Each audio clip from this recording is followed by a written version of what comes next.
I mean, I don't doubt that we're going to see a number of lawsuits, as we do with all medications. But the long-term Over-prescription, yeah. Yeah, and I think a lot of these doctors, as always, are just being irresponsible. I think there's other ways of, hey, let's try you on an eating regimen.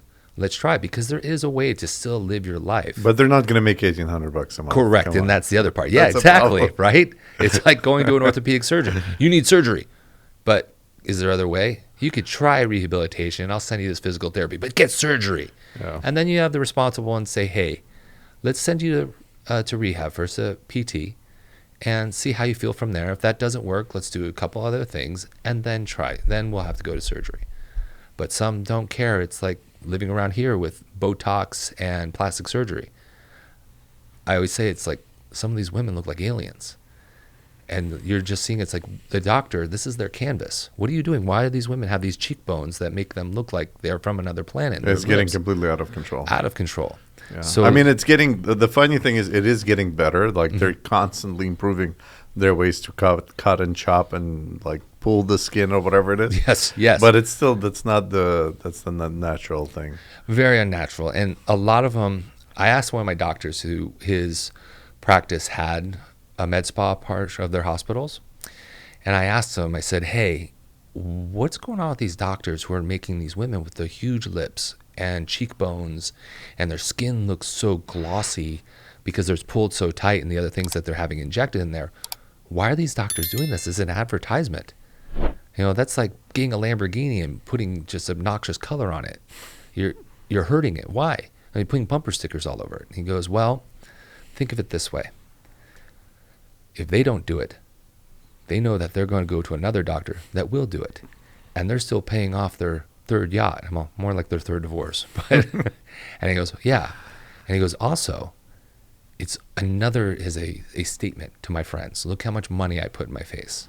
Look how much money I spent. Oh, I just went this. Look at this. And well, but that's the cost of their looks.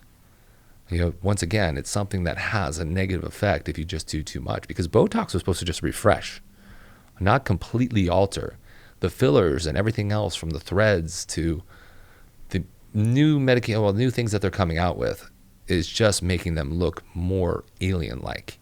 And the other problem is it's all superficial too. It doesn't make the person healthy. Like you want to look naturally good from health, not just like you pull the skin a little bit. What's underneath it is like, first of all, accepting aging. I think it's normal way of life. I had my cousin at the podcast. She's a really highly esteemed dermatologist, and she said, you know, I personally believe like aging is fine. Yes. You don't have to go crazy on all these things. Like you want to maintain your health, absolutely. But to kind of cheat aging,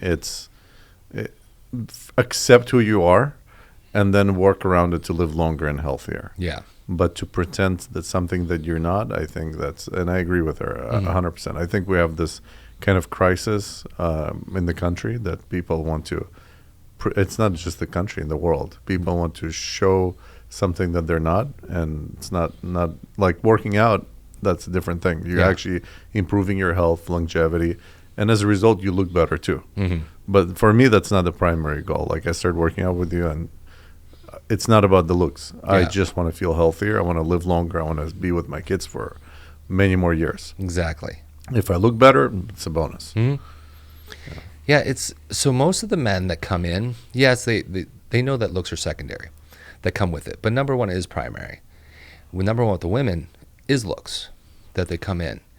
And especially in the area that we live in, it seems to be dominated by the looks.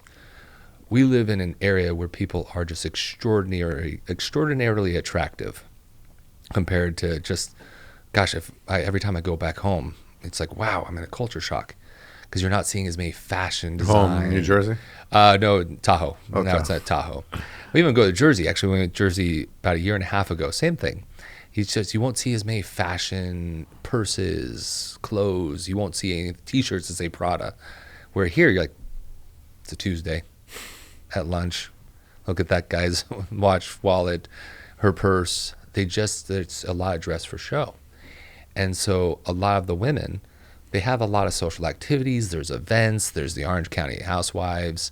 and they all think they have to look a certain way. They have to be so skinny. That's why Ozempic. I think I told you this one time. I was walking out by the school out front here, and I looked down, and there was an Ozempic pen. I'm like, this is so Newport. If you go to Compton, you find heroin needles. Right. Here you find Ozempic needles. And I kept it. I was going to do an Instagram like, this is so Newport. And I'm all, wow, that cost a lot of money. This is, what were you injecting in the parking lot? Like, wait till you get home. They need it now. It's the wealthy people's drug. It is the wealthy person's drug. Like, I thought it was cocaine, but now it's Ozempic. Do you see the South Park episode? Oh yes, all the moms. I feel that's what it is. Yeah. Is that they're like, I need it. You're like, no, you don't need it. Just keep on eating. But I should get it because Lois down there is doing it. Lois, you're like, okay, just because Lois is doing it and your friend is doing it doesn't mean you have to go do it. But they really, really think that they have to keep up this look, this persona. And same with the Botox and all the fillers. It's hard. And I think the aging gracefully, a lot of the women is also, especially in this area, the women forget that an older woman they actually get sexier. And they don't think that because they see the young girls and the older men are going after the young girls, and you look at the Robert De Niro's and they're going after the young girls, the Alec Baldwin. But there was a series of movies that usually people forget that these girls were older and they were sexy and they were icons and they were called Bond girls. The youngest Bond girl was Jane Seymour. They were like, she was a little young, but she was the youngest. How old were the rest of the? Over 30. Oh, wow. If you watch James Bond, you're like, how old is she? And you Google it up. Most of them are over 30. Some of them are 40. I mean, look at Halle Berry. Mm-hmm. Was she 40, 45 in that but Pierce Brosnan? Did Halle Berry get any work done on herself? Probably. I mean, probably. But at her age, look at Jennifer Lopez. Look at Shakira. All the women now have this sex appeal about them. And James Bond actually started it all. It really did. And I think a lot of the women forget that they have a power that the younger girl does not. The younger girl is cute. She's sweet. Yeah, innocent. But its sex appeal comes from an older woman, and they forget that. Is that power, that grace that comes from maturity. And when they embrace that, they will stand out more in the room than the girl who's in the Vegas cocktail dress.